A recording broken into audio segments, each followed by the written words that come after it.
السلام عليكم ورحمة الله وبركاته. ازيكم يا حبايبي، عاملين ايه؟ اللهم صل وسلم وبارك على سيدنا محمد. انا عملت صينية كيكة، معلش هي اتلسعت مني لسعة بسيطة قوي. آه المهم عملت صينية كيكة، هقول لكم على المكونات بتاعتها، ورشيت عليها شوية جوز الهند. مش هقول لكم على الطعامة والحلاوة. بصوا بسبوسة يا ولاد، بسبوسة وهشه. بصوا هشه وجميله ازاي، شفتوا الحلاوه؟ ايه رايكم؟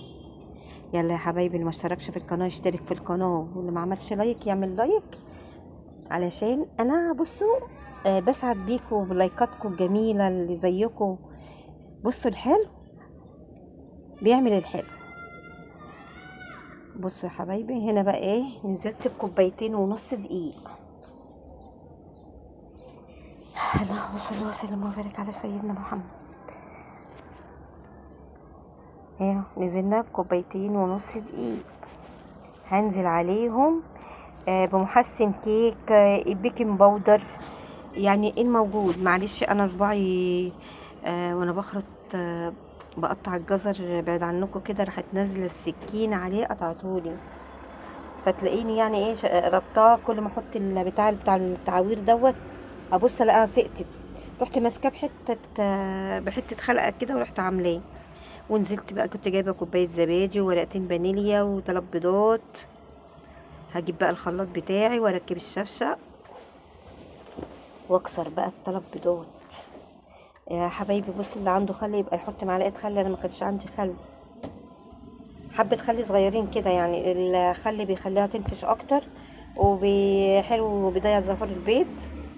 هو كده كده ما بتبقى الزفره. اهو يا حبايبي نزلت بتكسير 3 بيضات،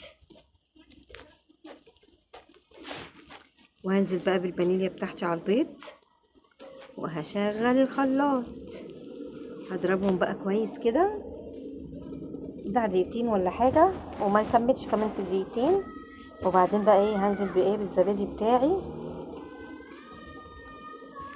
مفيش زبادي، ممكن لبن، يعني انا بس هو اللي كان موجود دلوقتي عندي كان الزبادي. هنزل بقى بكوبايه وربع سكر،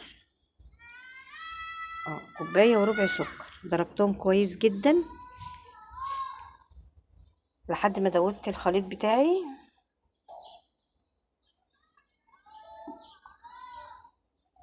ونص كوبايه زيت، وهضرب كله برضو على بعضه.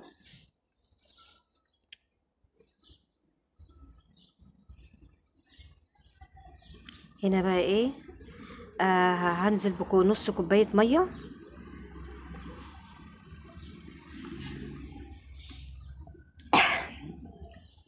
انا اسفه معلش، وحبه سكر ببساطه اقل من نص كوبايه، وهقلبهم كويس. نص عصرة ليمون كده بسيطة. همسك بقى الكيكه بتاعتي، بص السكينه بتمشي بسرعه ازاي مع الهشاشه بتاعتها، معلش هي اتلسعت مني. وهنزل بقى بحبه الشربات اللي انا كنت عملتهم وكنت حطيتهم في التلاجة بردوا. وبعدين هرش بقى جوز الهند يا حبايبي.